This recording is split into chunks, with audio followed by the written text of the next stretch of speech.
نحمده ونستعينه ونستغفره ونؤمن به ونتوكل عليه ونعوذ بالله من شرور أنفسنا ومن سيئات أعمالنا. من يهده الله فلا مضل له ومن يضلله فلا هادي له، وأشهد أن لا إله إلا الله وحده لا شريك له، وأشهد أن محمدا عبده ورسوله. أما بعد، فإن أصدق الحديث كتاب الله، وخير الهدي هدي محمد صلى الله عليه وسلم، وشر الأمور محدثاتها، وكل محدثة بدعة، وكل بدعة ضلالة، وكل ضلالة في النار. أوصيكم ونفسي تقوى الله وطاعته كما أمرنا الله تعالى في القرآن المجيد. فأعوذ بالله من الشيطان الرجيم. بسم الله الرحمن الرحيم. يا أيها الذين آمنوا اتقوا الله حق تقاته ولا تموتن إلا وأنتم مسلمون. يا أيها الناس اتقوا ربكم الذي خلقكم من نفس واحدة وخلق منها زوجها وبث منهما رجالا كثيرا ونساء، واتقوا الله الذي تساءلون به والأرحام، إن الله كان عليكم رقيبا. يا أيها الذين آمنوا اتقوا الله وقولوا قولا سديدا يصلح لكم أعمالكم ويغفر لكم ذنوبكم، ومن يطع الله ورسوله فقد فاز فوزا عظيما. وقال تعالى: ثم أوحينا إليك أن اتبع ملة إبراهيم حنيفا وما كان من المشركين. وقال النبي صلى الله عليه وسلم: افضل ایام الدنیا ایام العشر. معزز سامعین، ہر قسم کی تعریف و توصیف، بڑائی و بزرگی، عظمت و جلال اللہ رب العالمین کے لیے ہے. بے شمار درود و سلام نازل ہو تمام انبیاء کرام پر، بالخصوص اللہ کے آخری نبی حضرت محمد صلی اللہ علیہ وسلم پر. اللہم صلی علی محمد وعلی آل محمد کما صلیت علی ابراہیم وعلی آل ابراہیم انکا حمید مجید. اللہم بارک علی محمد وعلی آل محمد کما بارکت علی ابراہیم وعلی آل ابراہیم انکا حمید مجید. معزز سامعین، ہم جن ایام سے گزر رہے ہیں، یہ ذی الحجہ کے شروع کے 10 ایام چل رہے ہیں، جس کی اللہ رب العالمین کے نزدیک بہت زیادہ اہمیت اور فضیلت ہے. ہم اس بات کو جانتے ہیں اور سنتے بھی رہتے ہیں، لیکن عمل نہیں کرتے. عمل بہت زیادہ ضروری ہے. صرف کانوں سے سن لینا اور اس پر عمل نہ کرنا، یہ بہت بڑی بے وقوفی اور اپنے آپ کو ہلاکت اور بربادی میں ڈالنا ہے. کیونکہ اللہ رب العالمین نے بیان فرمایا کہ لوگوں، یہ ایام کوئی معمولی ایام نہیں ہے، یہ اللہ کے حرام کردہ ایام میں سے ہے، حرمت والے ایام میں سے ہیں. ان ایام میں لڑائی جھگڑا، گالی گلوچ اور ایک اپنے نفس پر ظلم و زیادتی کو اللہ رب العالمین نے حرام کیا ہے. اور مفسرین بیان فرماتے ہیں، حضرت ابن عباس رضی اللہ تعالیٰ عنہ بیان فرماتے ہیں کہ لوگوں، ان دنوں کے اندر گناہوں کی سزا کو بڑھا دیا جاتا ہے، جس طریقے سے نیکیوں کے اجر و ثواب کو بڑھا دیا جاتا ہے. بلکہ یہ ایام رمضان کے دنوں سے زیادہ افضل ہے. رمضان سے زیادہ افضل یہ شروع کے 10 دن ہیں. لیکن ہماری زندگی میں کوئی تبدیلی نہیں آتی. ہم ان ایام کو یوں ہی عام دنوں کی طرح گزار دیتے ہیں. نہ ہم عمل کرتے ہیں، نہ نمازوں کا اہتمام کرتے ہیں. بلکہ یہ ایام اللہ کے رسول صلی اللہ علیہ وسلم نے بیان فرمایا کہ سال کے دنوں میں افضل ایام الدنیا ایام العشر، کہ سال کے 365 دنوں میں یہ 10 دن سب سے زیادہ فضیلت والے ہیں. اللہ کے رسول صلی اللہ علیہ وسلم نے بیان فرمایا. اور ان 10 دنوں کے اندر نیک عمل کرنا، اللہ کی عبادت کرنا اللہ کو سب سے زیادہ محبوب اور پسندیدہ ہے. کسی اور دن میں اللہ کو عبادت کرنا اتنا زیادہ محبوب اور پسندیدہ نہیں ہے جتنا زیادہ ان 10 دنوں کے اندر عبادت کرنا اللہ کو پسند ہے. یہ ایام اللہ رب العالمین نے حج جیسی عظیم عبادت کے لیے ان ایام کو چنا. ان ایام کے اندر ایسی فضیلتیں اللہ کے رسول صلی اللہ علیہ وسلم نے بیان فرمائی کہ اور عرفہ کے دن کے تعلق سے اللہ کے رسول صلی اللہ علیہ وسلم نے بیان فرمایا کہ 9 ذی الحجہ یہ عرفہ کا دن ہوتا ہے. جس دن اللہ کے رسول صلی اللہ علیہ وسلم نے بیان فرمایا اللہ تعالیٰ لوگوں کو اتنی زیادہ تعداد میں جہنم سے آزاد کرتا ہے کہ جتنا زیادہ کسی اور دن میں لوگوں کو جہنم سے آزاد نہیں کرتا۔ پھر اللہ کے رسول صلی اللہ علیہ وسلم نے بیان فرمایا کہ لوگوں عرفہ کے دن کا روزہ رکھا کرو، یہ وہ دن ہے کہ جس دن روزہ رکھنے کی وجہ سے اللہ رب العالمین 2 سال کے گناہوں کو معاف فرما دیتے ہیں، 1 سال پہلے اور 1 سال آنے والے گناہوں کو معاف کر دیتے ہیں۔ 9 ذی الحجہ کے دن عرفہ کا دن ہوتا ہے جس دن روزہ رکھنے کی اللہ کے رسول صلی اللہ علیہ وسلم نے یہ فضیلت بیان فرمائی۔ پھر قربانی کا دن آتا ہے جس کو یوم النحر کہا جاتا ہے۔ پھر اللہ کے رسول صلی اللہ علیہ وسلم نے بیان فرمایا کہ لوگوں سال کے دنوں میں ان 10 دنوں میں سب سے افضل دن قربانی کا دن ہے۔ افضل ایام الدنیا یوم النحر، کہ سال کے دنوں میں سب سے بہترین دن، اللہ کو جو محبوب اور پسندیدہ ہے، فضیلت والا دن ہے، وہ قربانی کا دن ہے۔ پھر اللہ کے رسول صلی اللہ علیہ وسلم نے بیان فرمایا کہ لوگوں تمہارے پاس استطاعت ہے، اگر تم قربانی کر سکتے ہو تو قربانی کیا کرو۔ پھر اللہ کے رسول نے بیان فرمایا کہ جو شخص قربانی کی طاقت رکھنے کے باوجود قربانی نہیں کرتا ہے وہ ہماری عیدگاہ کے قریب بھی نہ آئے، وہ مسلمانوں کے ساتھ عید کی نماز بھی نہ پڑھے۔ اگر قربانی کی استطاعت رکھنے کے باوجود اگر کوئی قربانی نہیں کرتا تو اللہ کے رسول صلی اللہ علیہ وسلم نے بیان فرمایا کہ من کان لہ سعۃ ولم یضحی فلا یقربن مصلانا، کہ تاکید کے ساتھ بیان فرمایا کہ قربانی کی استطاعت رکھنے کے باوجود اگر کوئی قربانی نہیں کرتا ہے تو ہماری عیدگاہ کے قریب بھی نہ آئے۔ محترم حاضرین، یہ ایام گزرتے چلے جا رہے ہیں، اللہ نے بہت زیادہ مطالبہ نہیں کیا، صرف کیا کہا کہ لوگوں 5 وقتہ نمازوں کا اہتمام کرو، کثرت سے اللہ رب العالمین کا ذکر و اذکار کیا کرو، سبحان اللہ، الحمدللہ، اللہ اکبر کا ورد کیا کرو، اللہ کی تسبیح اور تحمید بیان کرو۔ بلکہ صحابہ کرام کے تعلق سے بیان کیا جاتا ہے کہ وہ بازاروں میں نکل جاتے تھے، اللہ رب العالمین کی تکبیر بلند کرتے تھے، اللہ رب العالمین کی تسبیح بیان کیا کرتے تھے، سبحان اللہ، الحمدللہ کہا کرتے تھے۔ گھروں کے اندر یہ ماحول بناؤ، چلتے پھرتے اٹھتے بیٹھتے اللہ رب العالمین کا ذکر و اذکار کرو۔ ان 10 دنوں کی سب سے اہم عبادت اللہ کا ذکر و اذکار کرنا ہے، قرآن کی تلاوت، سبحان اللہ، الحمدللہ اور اللہ اکبر کہنا۔ یہ اپنے بچوں کو بھی سکھاؤ اور خود بھی اس کا اہتمام کرو۔ ایک ایک تسبیح کے بدلے میں اللہ رب العالمین ایک ایک درخت تمہارے لیے جنت میں لگاتا ہے۔ یہ ان 10 دنوں کی سب سے اہم فضیلت تھی اور سب سے اہم عبادت اللہ کے رسول صلی اللہ علیہ وسلم نے بیان فرمائی۔ محترم حاضرین، یہ جو ایام چل رہے ہیں یہ ابراہیم علیہ السلام کی زندگی کے اہم ایام کو یاد دلاتا ہے کہ ابراہیم علیہ السلام نے یہ قربانی اور یہ حج، یہ ابراہیم علیہ السلام کی یاد کو تازہ کرنا ہے کہ کس طریقے سے ابراہیم علیہ السلام نے اللہ رب العالمین کے راستے میں قربانیاں پیش کی، قدم قدم پر، کبھی اولاد کی قربانی، کبھی اپنے بیوی بچوں کو اللہ کے حکم سے قربان کر دیا، مکہ کی بے آب گیا وادی میں چھوڑ کر آ گئے، صرف کس وجہ سے؟ اللہ کا حکم ماننے کے لیے۔ اللہ نے صرف یہ کہا تھا کہ ابراہیم اپنے بچوں کو، اپنے بچے کو اور اپنی بیوی کو جا کر مکہ کی ایسی وادی میں چھوڑ کر آ جاؤ کہ اس وقت مکہ کی وادی ایسی تھی، چٹیل میدان تھا، کوئی پرندہ بھی پر نہیں مارتا تھا، ایسی زمین تھی کہ پانی کا ایک بوند نہیں تھا، پانی کا ایک بوند نہیں، بلکہ گھاس تک نہیں اگتی تھی، وہاں کوئی جانا پسند نہیں کرتا تھا۔ ایسی جگہ اللہ ابراہیم علیہ السلام نے اپنی بیوی اور اپنے بچے کو چھوڑ کر آئے، صرف اللہ کے حکم کی خاطر، صرف اللہ رب العالمین نے یہ کہا تھا، اللہ کے حکم کو بجا لانے کے لیے فوراً وہاں پر گئے، یہ نہیں سوچا کہ آگے کیا ہوگا، اللہ پر توکل اور بھروسہ تھا۔ جب ابراہیم علیہ السلام اپنی بیوی کو چھوڑ کر جا رہے تھے، بیوی پیچھے بھاگتے بھاگتے آ رہی تھی اور کہہ رہی تھی ابراہیم ہمیں ایسی جگہ کیوں چھوڑ کر جا رہے ہو؟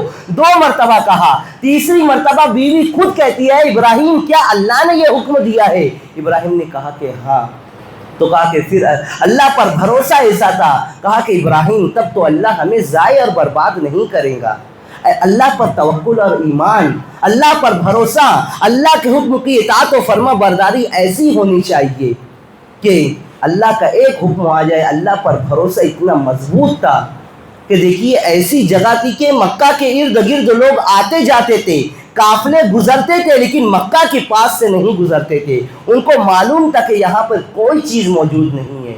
ایسی جگہ پر ابراہیم علیہ السلام نے اپنی بیوی بچوں کو چھوڑ کر آئے۔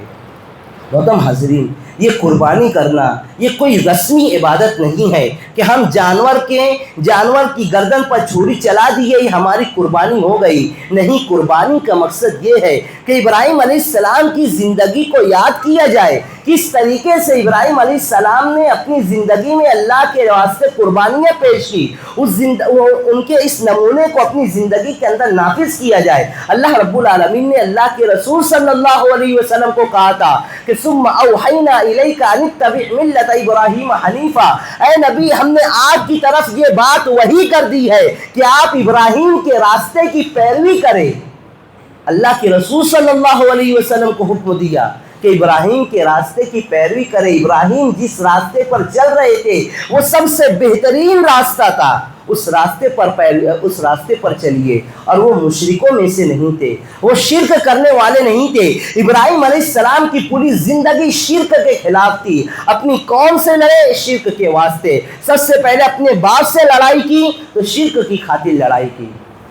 اللہ نے عقل دی تھی، اپنی عقل کا استعمال کرو، سوچو اور سمجھو کہ اللہ رب العالمین نے یہ جو نعمتیں عطا فرمائی ہے، اپنی قوم کو سمجھایا، سب سے پہلے اپنے ابا کو سمجھایا کہ ابراہیم اپنے ابا سے کہا کہ اے ابا ان بتوں کی عبادت کیوں کرتے ہو جن کو تم اپنے ہاتھوں سے بناتے ہو، ان بتوں کی عبادت کیوں کرتے ہو جن کو تم اپنے ہاتھوں سے تراشتے ہو، پھر ان کے سامنے سجدہ کرتے ہو۔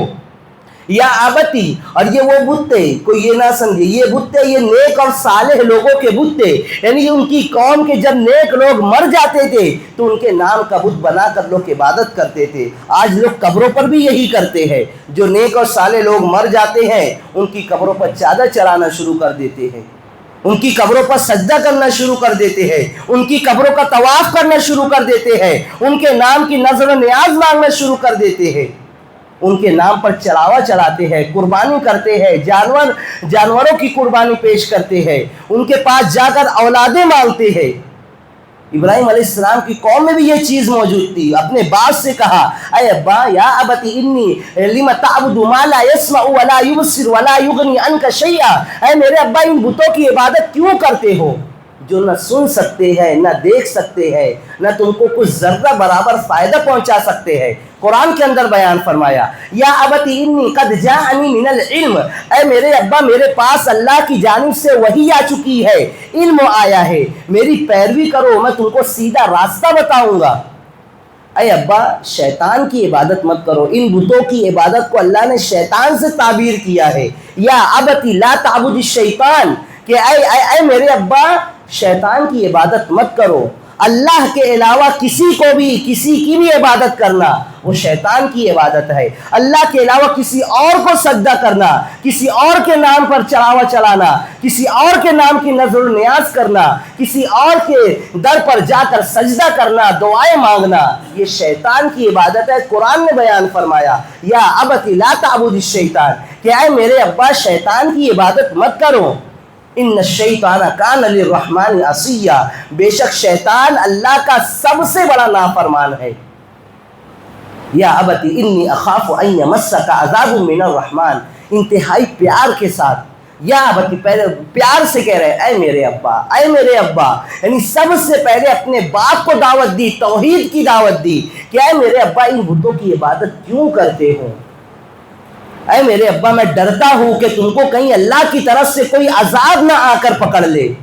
یا ابتی انی اخاف ان یمسک عذاب من الرحمن فتکون للشیطان ولیا، اور تم شیطان کے دوست نہ بن جاؤ۔ اے میرے ابا ان بتوں کی عبادت مت کرو۔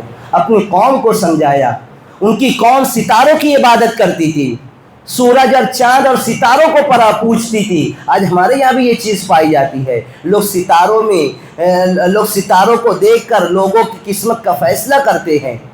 یہ سب چیزیں ابراہیم علیہ السلام کے سامنے بھی موجود تھی. اپنی قوم سے کہا تھا، جب ستارے کو دیکھا کہ وہ چمک رہا ہے کہا کہ یہ میرا رب ہے. جب ستارہ غائب ہو گیا، چاند آیا تو کہا کہ یہ اس سے بڑا ہے، اس سے زیادہ روشن ہے، ہو سکتا ہے یہ میرا رب ہو. جب سورج نکلا اور چاند غائب ہو گیا تو کہا کہ یہ تو سورج سے زیادہ بڑا ہے، ہو سکتا ہے یہ میرا رب ہو. جب سورج بھی غائب ہو گیا تو کہا کہ یہ غائب ہونے والی چیز میرے رب نہیں ہو سکتی ہے. میرا رب تو وہ ہے جو ان تمام نظام کو چلاتا ہے، جو سورج اور چاند کو نکالتا اور ڈبوتا ہے. میرا رب وہ ہے. میں اس رب کی طرف اپنے چہرے کو پھیرتا ہوں، اس رب کی عبادت کرتا ہوں جس نے سورج اور چاند کو پیدا کیا، جس نے مجھے زندگی دی، جس نے مجھے پیدا کیا اور جو مجھے موت دینے والا ہے. اللہ رب العالمین نے بیان فرمایا کہ وَاتْلُ عَلَيْهِمْ نَبَأَ إِبْرَاهِيمَ، کہ اے لوگو ابراہیم کی خبر لوگوں کو بیان کرو. اذ قال لأبيه وقومه ما تعبدون، جب انہوں نے اپنی قوم سے کہا کہ اے میری قوم تم کس چیز کی عبادت کرتے ہو، تو قوم نے کہا کہ ہم ان بتوں کی عبادت کرتے ہیں، ہم ان سورج اور چاند کی عبادت کرتے ہیں. تو کہا کہ اے میری قوم میں تم کو تمہارے باپ دادا کو گمراہی کے راستے پر دیکھتا ہوں، اے میرے ابا میں تم کو گمراہی کے راستے پر دیکھتا ہوں. تو یہاں پر کہا، یہاں پر یہ بات سمجھ میں آتی ہے کہ لوگوں باپ دادا کا دین یہ ہمارے لیے ہدایت کا ذریعہ نہیں ہو سکتا. باپ دادا کا طور طریقہ ضروری نہیں ہے کہ وہ صحیح ہو اور تمہیں صحیح راستے پر لے کر چلے. ابراہیم علیہ السلام کے باپ بھی بتوں کی عبادت کرتے تھے. اگر ابراہیم اپنے باپ کے دین کو صحیح سمجھتے، اگر لوگوں کے سامنے یہی کہتے کہ نہیں میں اپنے باپ کے دین پر چلوں گا، میں اپنے قوم کے دین کو اختیار کروں گا، تو گمراہ ہو جاتے. کیونکہ قوم گمراہی پڑتی، باپ گمراہی پڑتا. تو باپ دادا کا دین یہ ہمارے لیے ہدایت کا ذریعہ نہیں ہے. ہدایت وہی ہے جو اللہ رب العالمین نے ہم کو عطا فرمائی ہے. جو ہدایت دے کر اللہ نے رسولوں کو بھیجا وہی صحیح طریقہ ہے، وہی صحیح بات ہے. باپ دادا، امام کا دین، امام کا قول یہ ہمارے لیے ہدایت کا راستہ نہیں ہے. اللہ اور اس کے رسول نے جو باتیں بیان فرمائی وہ ہدایت کا راستہ ہے.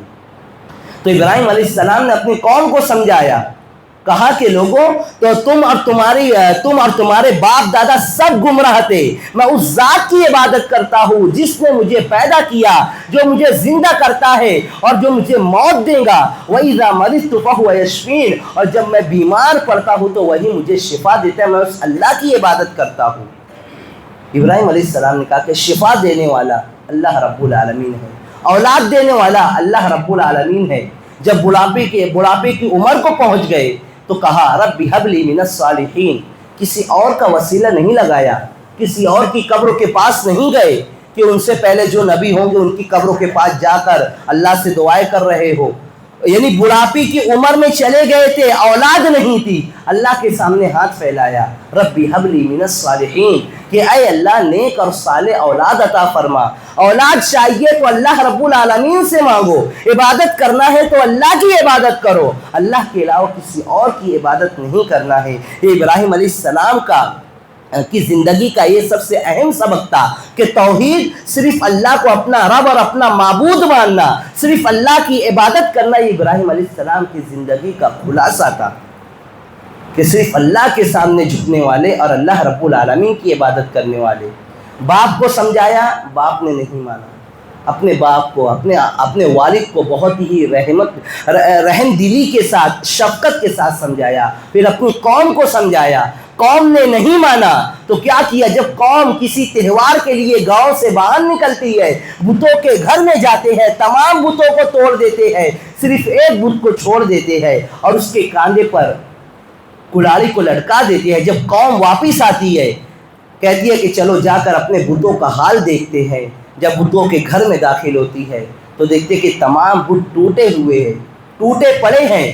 تو لوگ حیران ہو جاتے ہیں اور کہتے ہیں، چلاتے کہ کس نے ہمارے معبودوں کے ساتھ یہ کام کیا. تو لوگوں نے کہا کہ ہم نے ایک نوجوان کو سنا ہے جسے ابراہیم کہا جاتا ہے، وہ ہمارے بتوں کو بہت برا بنا کہتا ہے، اسی نے یہ کام کیا ہوگا. کہا کہ قالوا فاتوا به علی اعین الناس، کہ لوگوں کے سامنے ابراہیم کو پیش کیا جائے. ابراہیم علیہ السلام آتے ہیں اور کہتے ہیں، لوگ پوچھتے ہیں، قالوا انت فعلت هذا بآلهتنا یا ابراہیم، اے ابراہیم کیا تو نے ہمارے بتوں کے ساتھ یہ کیا ہے؟ ابراہیم علیہ السلام لوگوں کی عقلوں کو جگاتے اور کہتے ہیں قال بل فعل کبیرہم ھذا فاسألوہم ان کانوا ینطقون، کہ یہ بڑا بت کھڑا ہوا ہے، اس کے کانے پر کلاڑی ہے، اس سے پوچھو، اگر یہ سب سے بڑا ہے، اس نے کیا ہے، اگر یہ بولتا ہوگا تو اس سے پوچھو۔ قوم کہتی ہے، قوم خود کہتی ہے ثم نکسوا علی رؤوسہم، شرمندگی کے مارے اپنی نظروں کو نیچے جھکا لیتے ہیں، اپنے سر کو جھکا لیتے ہیں اور کہتے ہیں قال لقد علمت ما هؤلاء ينطقون، اے ابراہیم کیا آپ کو معلوم نہیں ہے کہ یہ بت بول نہیں سکتے؟ تو ابراہیم علیہ السلام فوراً پلٹ کر جواب دیتے ہیں اے میری قوم کے لوگوں، جب یہ بت بول نہیں سکتے، جب یہ بت سن نہیں سکتے، جب یہ بت دیکھ نہیں سکتے، جب یہ بت اپنے آپ کی حفاظت نہیں کر سکتے، تو وہ تمہاری باتوں کو کیسے سنیں گے؟ وہ تمہاری باتوں کو کیسے سنیں گے؟ تم ان کے سامنے چیختے چلاتے رہتے ہو، ان کے سامنے دعائیں مانگتے رہتے ہو، تو پتھر کے بت ہے۔ اے ابراہیم کیا تمہیں معلوم نہیں ہے یہ بت پتھر کے ہے، یہ بت نہ حرکت کر سکتے ہیں نہ کچھ کر سکتے ہیں۔ اے ابراہیم ابراہیم علیہ السلام نے کہا کہ تمہارے بتوں کی عاجزی تو ایسی ہے کہ اگر ان پر مکھی آ کر بیٹھ جاتی ہے تو مکھی کو بھی ہٹا نہیں سکتے، جانور ان کے کھانوں کو آ کر کھا کر چلے جاتے ہیں، یہ ان کو منع نہیں کر سکتے۔ اے میری قوم ایسے بتوں کی عبادت کیوں کرتے ہو جو نہ سن سکتے ہیں نہ بول سکتے ہیں، نہ تمہاری جب یہ اپنے آپ کی خود حفاظت نہیں کر سکتے تو تمہاری حفاظت کیسے کریں گے؟ لیکن قوم نے کہا کہ نہیں، اے لوگوں ابراہیم کو سزا دو، اگر اپنے معبودوں کا بدلہ لینا چاہتے ہو تو ابراہیم کو آگ میں جلا دو۔ قوم نہیں مانی، ہٹ دھرم تھی، ان کی بے بسی بالکل ظاہر تھی، شرم کے مارے اپنے سروں کو جھکا لیا تھا، لیکن اس کے باوجود ابراہیم علیہ السلام کی بات کو نہیں مانا، ابراہیم علیہ السلام کو آگ میں جلا دیا۔ ابراہیم علیہ السلام کو آگ میں جلانے کے لیے بڑی آگ لگائی گئی، لیکن اللہ رب العالمین نے آگ سے کہا۔ ابراہیم علیہ السلام نے اللہ رب العالمین پر توکل اور بھروسہ تھا، بہت سارے، بلکہ کہا جاتا ہے کہ بہت سارے فرشتے آ کر ابراہیم سے مدد کا مطالبہ کرتے ہیں کہ ابراہیم کیا ہم تمہاری مدد کر سکتے ہیں؟ بارش کا فرشتہ اور دوسرے فرشتے آ کر کہتے ہیں، ابراہیم علیہ السلام کہتے کہ نہیں، حسبنا اللہ ونعم الوکیل نعم المولا ونعم النصیر، اللہ میرے لیے کافی ہے اور بہترین کارساز ہے۔ آگ میں ڈالنے کا وقت بالکل قریب ہے، لیکن اللہ پر بھروسہ ایسا تھا کہ کسی کی مدد کو قبول کرنے کے لیے اللہ کے راستے میں اپنی جان کو قربان کرنے کے لیے تیار تھے، لیکن اللہ کے علاوہ کسی اور سے مدد مانگنا، کسی اور کے سامنے جھکنے کے لیے تیار نہیں تھے۔ لوگوں یہ اصل مقصد ہے، یہ قربانی ہے کہ ہم اپنی زندگی کے اندر گناہوں یعنی شرک کو ختم کریں۔ ہم بہت سارے لوگ ہیں جو شرک کے راستے پر چلتے ہیں۔ سب سے بہترین طریقہ لوگوں، سب سے بہترین حسن سلوک یہ ہے کہ تم اپنے باپ کو سیدھے راستے پر لے کر آؤ۔ اگر تمہارے باپ دادا، تمہارے بھائی بہن اگر غلط راستے پر چل رہے ہیں تو سب سے بڑا ان کے ساتھ احسان یہ ہوگا کہ لوگوں ان کو سیدھے راستے پر لانے کی کوشش کرو، ان کے لیے اللہ رب العالمین سے دعائیں کرو کہ اللہ رب العالمین میرے ماں باپ کو صحیح راستے کی توفیق عطا فرما، صحیح راستے پر چلنے کی ہدایت دے۔ حضرت ابو ہریرہ رضی اللہ تعالیٰ عنہ کے تعلق سے بیان کیا جاتا ہے کہ ان کی ماں، وہ ایمان لے کر آ گئے تھے لیکن ان کی ماں ایمان نہیں لائی تھی، بہت زیادہ پریشان رہتے تھے، بہت زیادہ رویا کرتے تھے کہ اللہ سے دعائیں کرتے تھے کہ اللہ تعالیٰ، یعنی دیکھیے کتنا زیادہ طلب، یعنی یہ بات کون پسند کرے گا کہ ہم جنت میں جائیں اور ہمارے والدین جہنم میں جائیں؟ کوئی نہیں پسند کرے گا۔ ابراہیم علیہ السلام کو بھی یہی ڈر اور خوف ان کو کھائے جا رہا تھا۔ اللہ رب العالمین سے بار بار کہتے ہیں کہ اللہ رب العالمین میرے باپ کو بخش دے، میرے باپ کے گناہوں کو معاف کر دے۔ اللہ تعالیٰ نے فوراً کہا کہ کسی نبی کے لیے، یہاں تک کہ ابراہیم کے لیے بھی جائز نہیں ہے کہ وہ اپنے مشرک والدین کے لیے مغفرت کی دعا کرے۔ اللہ نے منع کر دیا کہ مشرکوں کے لیے کبھی معافی نہیں ہے۔ اگر کوئی شرک کی حالت میں وفات پاتا ہے، اللہ کے علاوہ کسی اور کی عبادت کرتے ہوئے اگر اس کی وفات ہو جاتی ہے تو کبھی اس کے لیے معافی نہیں ہے۔ ابراہیم علیہ السلام نے جب اپنے باپ کے لیے مغفرت کی دعا کی، اللہ نے منع کر دیا کہ نہیں مشرکوں کے لیے معافی نہیں ہے، تم کتنی ہی مغفرت طلب کر لو اللہ کبھی معاف نہیں کرے گا۔ تو حضرت ابو ہریرہ بہت زیادہ رویا کرتے تھے۔ ایک دن اللہ کے رسول سے کہتے کہ اللہ کے رسول اللہ سے دعا کیجئے کہ میری ماں کو ہدایت دے دے، یعنی تڑپ تھی، ایسی تڑپ تھی۔ اللہ کے رسول صلی اللہ علیہ وسلم فوراً ہاتھ اٹھاتے اور کہتے کہ اے اللہ ابو ہریرہ کی ماں کو ہدایت دے دے۔ فوراً اللہ کے رسول کی دعا پر یقین تھا، فوراً گھر آتے ہیں، دیکھتے ہیں کہ گھر کا دروازہ بند ہے، گھر کا دروازہ کھٹکھٹاتے اندر سے آواز آتی ہے کہ ابو ہریرہ انتظار کرو۔ ان کی ماں غسل کر رہی تھی، جیسے ہی دروازہ کھولتی اور کہتی ہے کہ اشہد ان لا الہ الا اللہ، کہ میں اس بات کی گواہی دیتی ہوں کہ اللہ کے علاوہ کوئی سچا معبود نہیں، فوراً یعنی حضرت ابو ہریرہ خوشی کی وجہ سے اتنا زیادہ روتے ہیں، روتے روتے اللہ کے رسول کے پاس پہنچتے ہیں کہ اللہ کے رسول روتے روتے خبر دیتے کہ اللہ کے رسول اللہ نے میری ماں کو ہدایت دے دی ہے۔ یہ تڑپ ہونا چاہیے، یہ تڑپ ہونا چاہیے کہ اپنے والدین کو، اپنی اولاد کو صحیح راستے پر لانے کے لیے لوگوں کل قیامت کے دن کوئی چیز کام نہیں آئے گی، یہ توحید کام آئے گی، یہ اللہ رب العالمین کی توحید کام آئے گی کہ اللہ رب العالمین کو صرف اپنا معبود سمجھنا۔ تو لوگوں یہ قربانی یہ کوئی رسمی عبادت نہیں ہے، یہ صرف جانوروں کی گردن پر چھری چلانے کا نام نہیں ہے، بلکہ یہ قربانی ہمیں بہت ساری چیزیں سکھاتی ہے۔ یہ ہمیں ایک دوسرے کی تئیں ہمدردی، ایک دوسرے کے ساتھ رحمت اور شفقت کا معاملہ کرنا،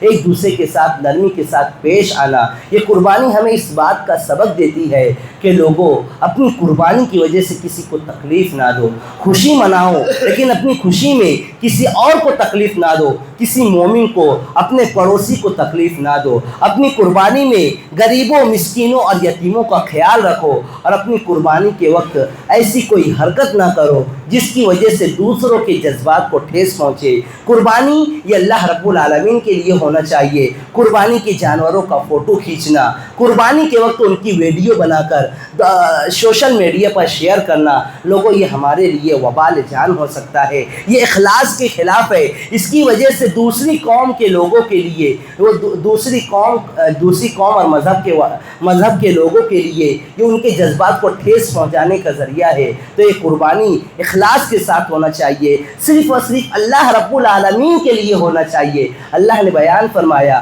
اللہ کو تمہاری قربانی کا گوشت اور اس کا خون نہیں پہنچتا ہے، اللہ کو تمہارے دلوں کا تقوی پہنچتا ہے۔ تو اپنی قربانی کے ذریعے سے کسی کو تکلیف نہ پہنچاؤ، اور اپنی قربانی میں غریبوں، مسکینوں اور یتیموں کا خاص خیال رکھو۔ اللہ رب العالمین نے بیان فرمایا کہ لوگوں فَكُلُوا مِنْهَا وَأَطْعِمُوا الْبَائِسَ الْفَقِيرَ، کہ لوگوں قربانی کا گوشت تو خود بھی کھاؤ اور غریبوں اور مسکینوں کو بھی کھلایا کرو۔ اللہ رب العالمین سے دعا ہے کہ اللہ رب العالمین ہمیں ان باتوں کو سمجھنے اور اس کے مطابق عمل کرنے کی توفیق عطا فرمائے۔ لوگوں یہ ذی الحجہ کے چند دن باقی ہے، یہ انتہائی فضیلت والے ایام ہیں۔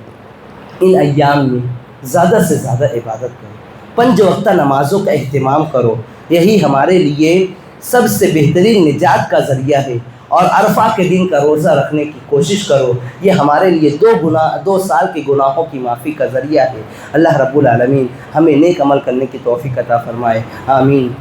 وآخر دعوانا